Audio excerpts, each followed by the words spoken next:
There are moments in a person's life when their training, talent, and heart are tested to the extreme. Jim Bates' finest hour was during the Battle of Cologne. For a veteran combat photographer, it was an opportunity to test all his skills as a soldier and as a photographer.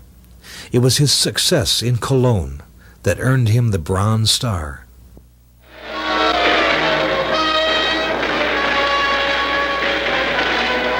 The German tank is found and the T-26 hits its marks. The German tank is hit squarely, and as the gunner tries to escape, the second shell cuts off his leg. The driver and assistant clamber to escape as another shell is fired. Burning alive, the gunner lies over the edge of his coffin on wheels while his companions run for cover. And the concussion from the 90mm gun is so great, camera steadiness is impossible.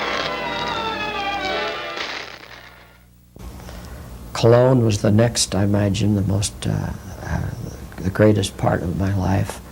And still, of course, going across the valley, the whole bit was just one great long push and shove and push and shove.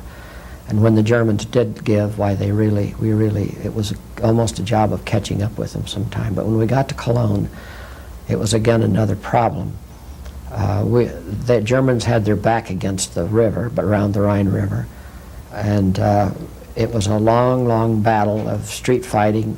Constantly, they had plugged the underpasses over with Windlorstrassen, at Windlorstrassen with old streetcars, and it was a completely different type of fighting now than it was in the woods and in the timber and out on the plains.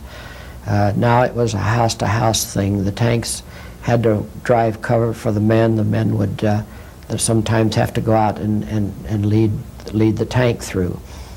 By this time we had a new T-26, and the T-26 had a 90mm with a cuts compensator on the front of it.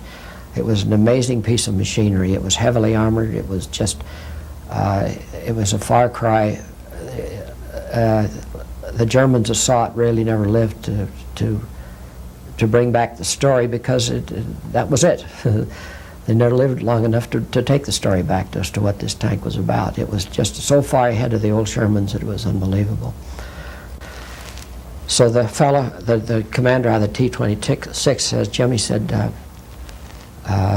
let's go down and see what we can see on that tank. And he says, I don't know what we're going to run into. We may never get back. But he said, let's see what we can do. So I said, okay. He said, if we can get there, it'll be a good place for pictures. I know. I said, well, I know. That's great. Let's do it. So we got back and went on the mezzanine of a building, and we could look right down, and there was the German tank right like a block away from us. And he said, now, I tell you what, he said, you get all ready for him. And he said, when you hear me coming up underneath you, you'll know where I am, that I'm there, and when I stop, I'm ready to fire. So the tank commander of the tank knew very well, of course, of the T-47 left and went back up to his tank, and I sat there, and it seemed like it took forever and a day for them to get started, but of course they had to get all of the mathematics and everything set just exactly right, so they knew exactly what they were going to do in the very second that they stopped that tank.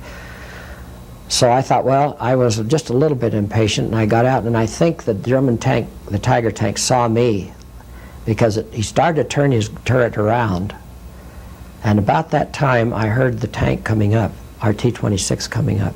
And the very second that he stopped, I was shooting by that time. And in the film you can see the armor-piercing shell going through the bottom of the picture on the still shots.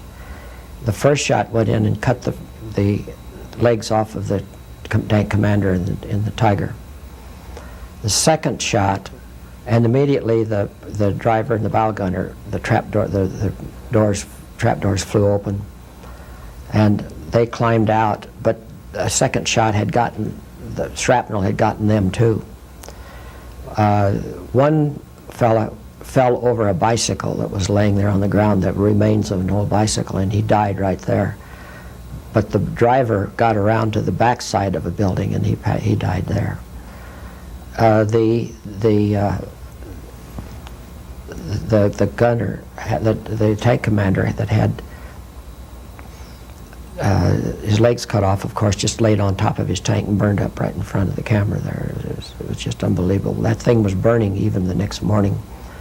After it was all over, there was still smoke coming out of it because it had so much ammunition and whatnot in it. It was just everything that could happen to me, photographically speaking, did happen that day. There was everything from street fighting to house-to-house fighting, everything that could happen, and consequently, it really was the crux of me getting a Bronze Star. That whole period of time that I worked with the 3rd Armored Division, they were so grateful for all of the coverage that I had given them.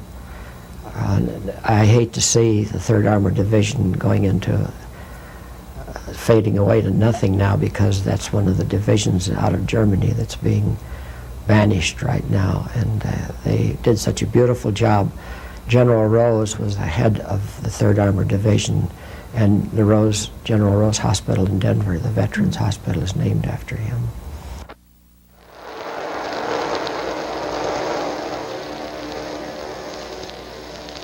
A very tired and silent crew it was that dealt the death blow to the German tank, to help prove to a nation crazed with power that its men and cities could be dealt with in the same manner as it had previously dealt with Poland and Russia when the war was going its way. The tall spires of the Cologne Cathedral now mark only the grave of a dead and battle-torn city.